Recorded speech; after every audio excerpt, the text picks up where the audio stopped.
Halo semuanya dan selamat datang di ulasan visual kita kali ini. Bayangkan ini, saat ini juga ada sebuah ancaman darurat yang mungkin banget lagi duduk manis di atas meja kerja kalian atau malah lagi kalian pegang sekarang juga. Yap, hari ini kita bakal ngebahas sebuah krisis kesehatan nasional yang skalanya benar-benar masif di Indonesia dan gimana rencana radikan pemerintah buat ngentiin semuanya sebelum terlambat. Lebih dari 400 mg per desiliter. Mari kita biarkan angka mengerikan ini meresap sejenak. Buat kalian yang paham baca hasil tes darah, pasti tahu banget kalau angka ini adalah tanda bahaya merah. Ini level gula darah yang sangat-sangat kritis. Oke, mari kita bahas lebih dalam. Angka 400 tadi itu bukan milik pasien lanjut usia dengan riwayat genetik ya, sama sekali bukan. Peringatan merah yang berkedip di layar smartwatch itu ternyata berdetak di pergelangan tangan seorang remaja perempuan yang baru usia 16 tahun. Dia ketiduran di kelas, dikelilingi gelas-gelas boba dan es kopi kekinian. Ini tuh potret nyata dari ancaman tak kasat mata penyakit tidak menular yang sekarang terang-terangan nyerang usia produktif, murni karena gaya hidup instan kita. Dan dampaknya, boom, meledak jadi angka ini. Sebuah lonjakan yang luar biasa gila, 400%. Nah, lonjakan 400% itu mewakili keuangan negara yang terus-terusan berdarah. Grafik merah yang meroket tajam di belakang Dr. Aris di panel komik ini nunjukin klaim BPJS khusus untuk gagal ginjal. Kita lagi ngomongin lompatan klaim dari 2,32 triliun rupiah di tahun 2019 dan diproyeksikan meledak ke angka 13,38 triliun di tahun 2025 nanti. Dan coba tebak siapa dalang utamanya? Yap, konsumsi gula, garam, dan lemak alias GGL yang benar-benar udah di luar kendali. Jadi, di bagian satu ini, krisis darurat penyakit tidak menular. Kehancuran ekonomi dan kesehatan inilah yang jadi pemicu utama dari cerita kita hari ini. Sebuah krisis yang jelas butuh serangan balik yang sangat kuat. Masuk ke bagian 2, serangan balik. Nah, sekarang kita lihat sistem Nutri-Level sebagai garis pertahanan baru. Di titik kritis inilah, Kemenkes dan PPOM ngambil langkah yang super revolusioner. Mulai April 2026, mereka bakal meluncurkan sistem Nutri-Level. Ini adalah instrumen edukasi visual di bagian depan kemasan. Jadi bukan sekedar tabel gizi kecil di belakang botol yang jujur aja sering banget kita abaikan kan? Layaknya perisai energi mutakhir, Nutri-Level ini dirancang khusus buat mencegat dan memutus rantai konsumsi berlebih tepat sebelum kalian bawa barangnya ke kasir. Bagian 3, panduan zona A hingga D. Yuk kita bedah gimana indikator kesehatan dan mekanisme tempur ini sebenarnya bekerja. Dan ilustrasi ini dengan sangat brilian menunjukkan kontras yang ekstrim. Di satu sisi, kita punya botol air dengan level A yang bersinar hijau. Ini zona aman. Syarat masuk ke sini tuh brutal banget loh. Kandungan gula murni harus di bawah 1 gram per 100 ml dan 0 alias sama sekali nggak boleh ada pemanis tambahan. Terus di sisi lain, kita lihat kaleng soda dengan tengkorak merah level D, zona bahaya utama. Kalau kalian pegang sekaleng soda biasa dengan 10,6 gram gula, otomatis produk itu terkunci di kategori D ini. Peringatannya super jelas ya, batasi konsumsi. Nah, di antara dua ekstrim tadi ada area kompromi. Level B, si hijau muda dengan dedaunan ini adalah zona sehat yang terkontrol. Di sini kandungan gula dibatasi 1-5 gram dan beberapa pemanis alami masih oke lah. Tapi begitu warnanya berubah kuning jadi level C dengan tanda awas itu, alarm kewaspadaan harusnya udah bunyi.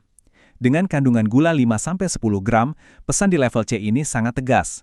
Produk ini emang nggak dilarang, tapi dilarang keras buat dijadiin rutinitas minuman harian kalian. Yang bikin keren, sistem ini tuh pinter banget, dan nggak bisa diakali sama trik pemasaran industri. Nutri-Level ngukur apa yang kita sebut sebagai triad risiko. Jadi, sebuah produk nggak bisa tiba-tiba dapat stiker hijau level A cuma karena gulanya dipangkas habis kalau ternyata natriumnya tembus di atas 120 mg atau lemak totalnya lebih dari 3 gram. Nggak bisa. Radar digital ini benar-benar mengunci profil kesehatan produk secara menyeluruh. Dan buat kalian yang mikir bisa menghindar dengan cara pesan makanan online, jangan salah. Target kebijakan ini meluas jauh melampaui rak minimarket. Sistem Nutri-Leveling ini bakal diwajibin juga di platform e-commerce, aplikasi pesan antar makanan, bahkan di daftar menu kafe atau restoran favorit kalian. Jadi, navigasi kesehatan atau transparansi GGL ini bakal ada tepat di telapak tangan kalian sebelum jempol kalian menekan tombol pesan. Bagian 4. Transformasi industri dan konsumen. Sekarang kita masuk ke medan perang dunia nyata. Jadi, poin krusialnya adalah coba perhatikan deretan tersangka di panel ini. Minuman favorit kita sehari-hari kayak boba, es kopi susu aren, atau jus kemasan sekarang lagi dijejerin layaknya tersangka kriminal. Merekalah tersangka utama yang sering banget menyembunyikan gula dalam porsi raksasa. Dan berkat aturan ini, profil gizi mereka yang sebenarnya bakal terekspos jelas dan otomatis terkunci di kategori C atau D. Coba deh, aku mau nanya langsung ke kalian. Berhenti sebentar dan pikirin ini. Minuman yang baru aja kalian beli pagi ini. Atau mungkin es kopi yang nemenin kerja siang ini. Apakah minuman penyemangat harian kalian itu sebenarnya adalah ancaman level D yang lagi nyamar jadi gaya hidup? Nah, hal yang paling menarik dari slide ini adalah reaksi panik dari pihak industri. Lihat aja kepanikan ilmuwan yang lagi keringetan nyoba meracik ulang minuman di labnya. Label merah D itu bukan sekedar peringatan kesehatan biasa, itu adalah risiko reputasi raksasa yang bisa ngehancurin penjualan suatu merek dalam sekejap mata. Makanya, industri sekarang lagi balapan dengan waktu buat merombak ulang resep produk mereka. Gimana caranya nurunin gula secara radikal, tapi tanpa merusak rasa yang udah disukai konsumen. Di sini, pemerintah pakai taktik insentif dan sanksi tegas, ibarat ngasih wortel dan tongkat memukul. Kalau industri patuh lebih awal dan berhasil dapat level A atau B, mereka bakal dikasih jalur cepat izin edar plus hak pemasaran khusus dengan logo pilihan lebih sehat.